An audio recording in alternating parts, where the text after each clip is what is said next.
Hey guys, Henning and Morten from FlippedNormals here. In this video, we're going to talk about the differences between traditional polymodeling and sculpting. We had a lot of questions about this, so we figured we would give this a proper spin.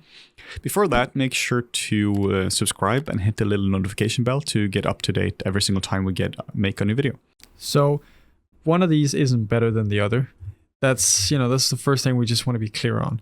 They have different use cases and they're good, at their separate things each. There's not like sculpting isn't superior for making cars and like polymodeling isn't necessarily superior for making characters. It's all about finding the right tool for the job. So the main difference between polymodeling and sculpting, where you do polymodeling in something like Blender or Maya or Max, and you do sculpting in something like ZBrush, where the main difference is that when you are sculpting, you are separating out the design phase and the topology phase. So first, you're making sure that your design is fine. You make sure the shapes are all the exact way they should be, and then you go in and you refine it. You refine the topology later on, and then you make sure the topology is in the exact same spot.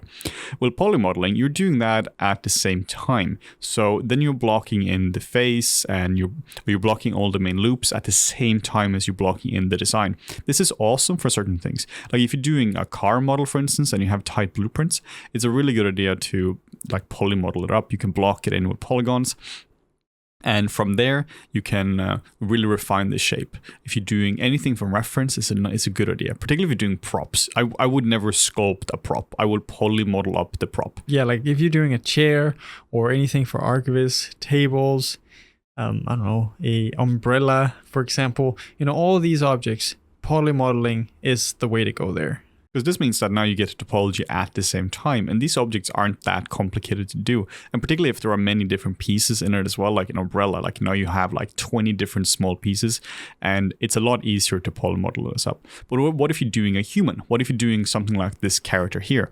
In this case, it's most likely a lot easier to sculpt it up. This is because you're dealing with one incredibly difficult shape. You're not dealing with like 30 different pieces which are on top of it. You're dealing with one cohesive shape.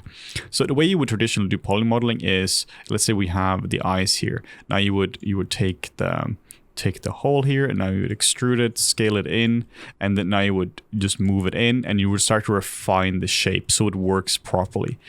You do the same thing with the mouth here. You would take this, you would extrude it, scale it in, and now you would start to refine the shape.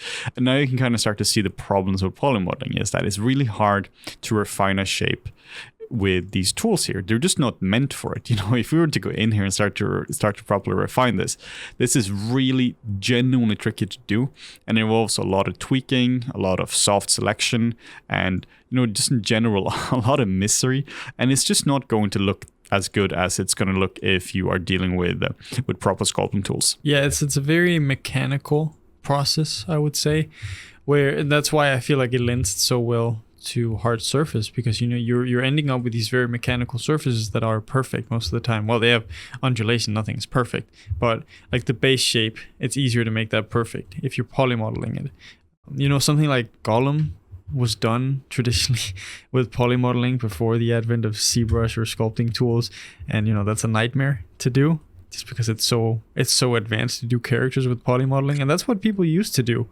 until sculpting tools came along. Yeah, we've both done a lot of polymodeling for anything. And the advantage of that is it's kind of like the core modeling skill set. It means if you're good at polymodeling, you can model most things. But it's very problematic if you're trying to sculpt it. Sculpting, on the other hand, is we've done in something like ZBrush. So here we have basically a ball of clay, and it's a fundamentally different approach to how to approach it. Now I'm just approaching it from a shape point of view. I'm not worried at all about does this deform well, like is the poly tight, whatever it is. The only thing I'm thinking about right now is what's the form. So this is a far more artistic way of working, just because you're thinking about the emotional quality of it, like what kind of character is this guy? You're thinking about all the subtle little things. Well, when you're modeling in Blender, like we just did now, you're dealing with all of that at the same time.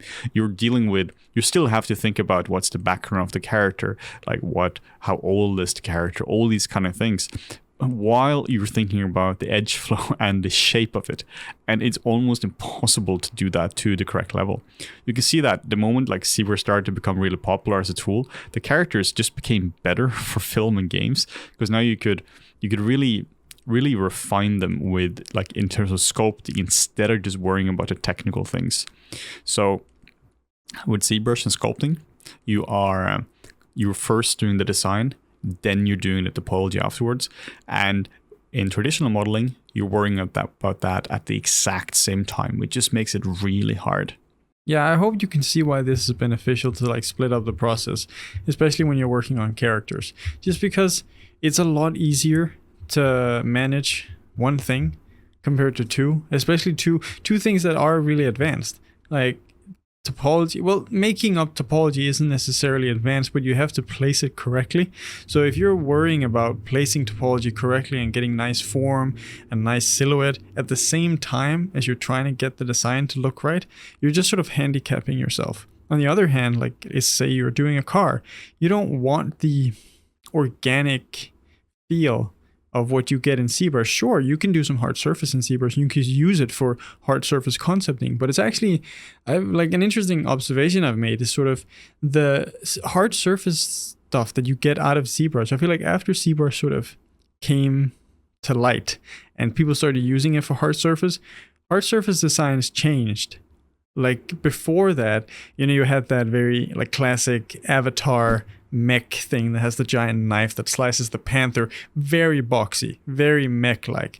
After that, it sort of transitioned into this, I like to call it organic hard surface, where you achieve a lot of these organic shapes that people then shade to be hard surface. So a lot of these shapes might not make a lot of sense. Like how would you make those? You would have to like cast them instead of, you would have like plate steel and you would like cut it out, weld it together.